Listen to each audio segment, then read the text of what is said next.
Bhagat madam यांना विनंती समोर घ्या.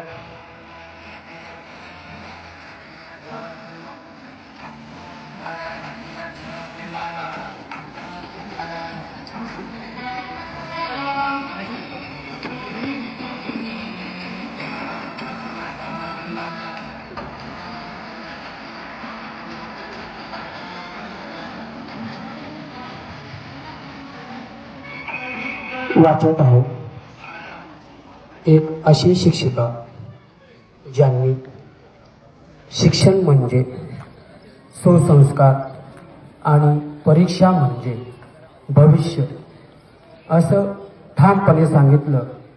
अशा त्या श्रीमती शर्मिला नारायण भगत मॅडम यांच्यासाठी हे पत्र मी आज घेऊन आलेलो आहे आणि ते वाचन करत आहे.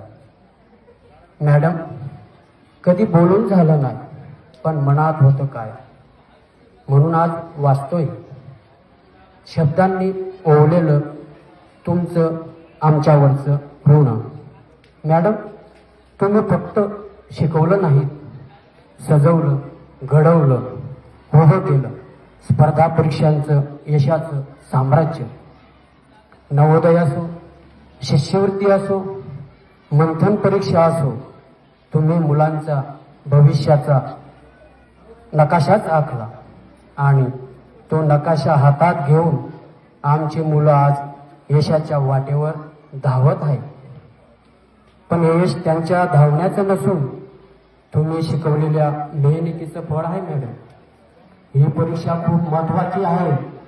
हे वेळ घडण्याचं आहे. मुलं रोज लवकर उठून अभ्यास करायला हवेत. तुमच्या मुलांचा अभ्यास म्हणजे तुमचं खऱ्या अर्थाने बँक बॅलन्स आहे. हे तुमचे वाक्य आमचं डोकं जाग करत राहील. काही वेळा मुलांपेक्षा जास्त तुम्ही आम्हाला जाग केलं.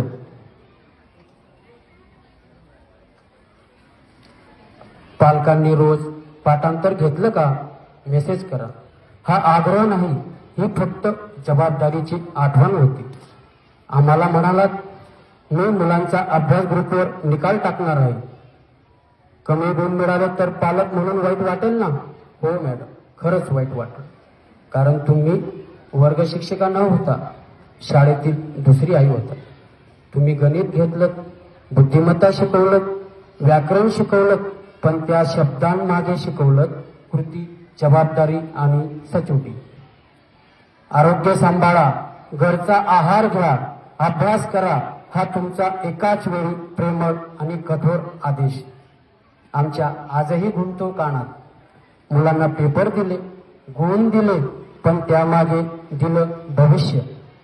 आज आमची मुलं नवोदयमध्ये गेली, शिष्यवृत्तीत मेरिटमध्ये आली, मंथनमध्ये राज्यात नावलौकिक मिळवलं.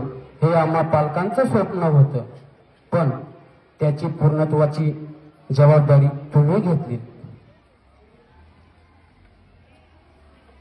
मॅडम, तुमच्या एकेका शब्दातून, प्रत्येक मार्गदर्शनातून एक वेगळी ऊर्जा मिळाली आणि म्हणूनच शाळा संपली, तास संपले, पण तुमचं शिकवणं संपलं नाही. मॅडम, आज आम्ही वाचतोय पत्र, पण खरं सांगू का, तुम्ही दररोज आम्हाला मनात आठवणीत वाचत राहतात.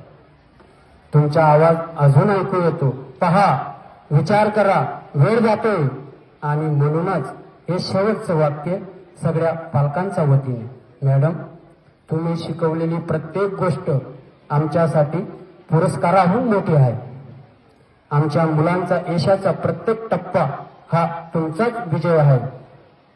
शब्द संपले तरी तुमचं ऋण संपणार नाही आणि ही कृतज्ञता आमचं आयुष्यभराचं बँक बॅलन्स राहील. वाचलेलं आहे आणि कायम हृदयात जपलेलं आहे. धन्यवाद.